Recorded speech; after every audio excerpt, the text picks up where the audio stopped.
Can you believe there's a coffee war going on between Dunkin and Starbucks? If you're a coffee drinker, you're probably well aware of the fact that there is a loyalty to one coffee brand over the other. But the question starts with where and when did this feud begin and how did it start? Before we can go into the war, let's first understand the two companies. Dunkin', or Dunkin' Donuts as you may call it, has been around since 1950. The donut shop first opened as Open Kettle in 1948, but would change the name to Dunkin' Donuts.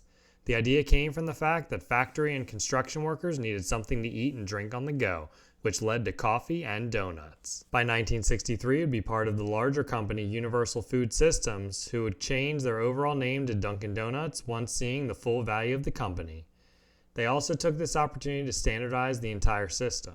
By 1968, they would go public, eventually being acquired in 1990 by Baskin-Robbins. The brand began to explode in the 90s and by 1998 had over $2 billion in sales. The Massachusetts company continued to grow over the years and would be sold under the title Dunkin' Brands to a consortium for $2.4 billion. From day one, their focus was always on making hot coffee and donuts. But over the years, they were forced to adapt and make new and different menu items. Throughout the 1970s, Dunkin' Donuts began to focus on expanding further and further with things like the munchkins and muffins being added to the menu. The next big change for the company would occur in the 90s when they would introduce things like flavored coffee and bagels.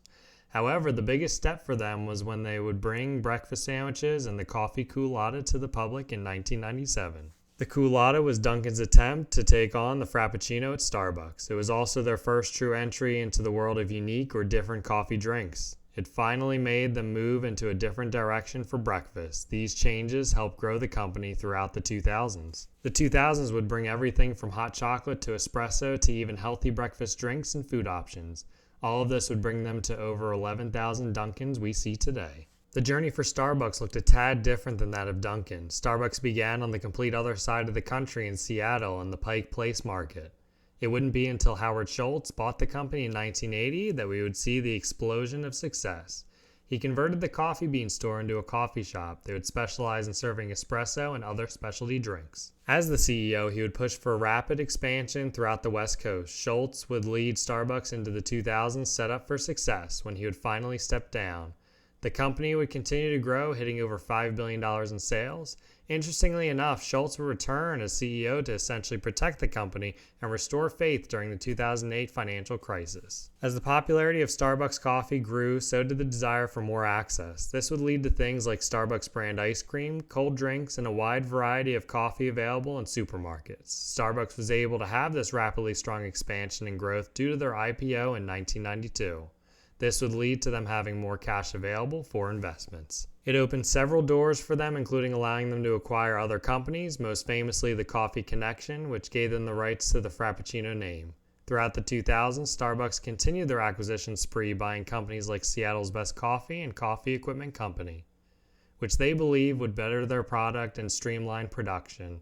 As of 2023, Starbucks has over 36,000 locations throughout the world, with many being in some of the most popular locations. Now that you know a little bit about both companies' histories, let's look at their differences. The first is the food aspect. Dunkin' Donuts from the very beginning focused on donuts to pair with coffee.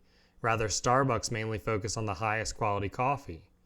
Though they had other business ventures outside of their main coffee shop, Starbucks didn't venture into the world of food until 2003. When they did this, it was actually not a huge hit at first. They would start with selling things like egg sandwiches and other small pastries. Starbucks adapted to the food aspect slower than Dunkin'. On the flip side, Dunkin' adapted slower than Starbucks for fancy or unique drinks. Dunkin' focused mainly on pairing their donuts with coffee, meaning that they had a working pair and they believed they did not need to improve. Whereas Starbucks was developed and grown from Howard Schultz's idea of bringing artisanal coffee to the United States, taking espresso and developing it further, making it more unique for coffee drinkers. Another interesting difference between the two companies is their growth strategies. Dunkin' actually believes in the franchising model, meaning that if you had a net worth of around $500,000 and $250,000 in liquid assets, you can essentially open a Dunkin', compared to Starbucks, which does not utilize the franchising model. Essentially, the concept of licensing is only for those locations that are key or can be managed properly. This applies to those businesses that are thriving or strong locations that are popular. Examples of this would be a Starbucks you see in your local business complex or at a college or even in a government location. All of these would be considered part of their license model. Talk about the Dunkin and Starbucks battle goes back to around 2004 when both companies began to rapidly expand more and more. Forbes was one of the first to highlight the competition between the two, and one of the things they highlighted back then can still be seen today. It is one of the main reasons for their growth and location differences between the two companies. That is the scalability for the two. Dunkin', due to it having to offer so many donuts, and then on top of that other locations offering things like hash browns and bagels, they need space, meaning they can't necessarily have locations in every airport or college. Whereas Starbucks has always been able to scale their production, whether it is a licensed one like that on Main Street USA in Disney World or your local Starbucks, they will only have a handful of food items. These food items are relatively quick as they are pre-made, which makes things move fast with less space. Obviously, the coffee and drinks aspect are similar for the two, as making drinks does not take up that much space. It is the add-ons that have hurt Dunkin'. The other battle between the two have stemmed from coffee quality. From the very beginning, Starbucks has focused on quality, whereas Dunkin' was always known for donuts first and coffee to dunk them in. Over the years, Dunkin' has taken strides to improve the quality of their coffee and overall unique drinks. On top of that, they began to remove the donut from their name instead to focus more on coffee. The final main difference between the two is that Starbucks has always been seen more as a white-collar or even hipster place to get coffee, compared to Dunkin', which from the very beginning was aimed at blue-collar workers and has continued to be that over the years. Starbucks was one of the first to implement things like Wi-Fi because they wanted people to drink coffee and work, whereas Dunkin' was a place where people would get and go. The battle between the two has only grown over the years. Though there are more Starbucks locations, there are still many people who prefer Dunkin' over them. What are your thoughts between the two?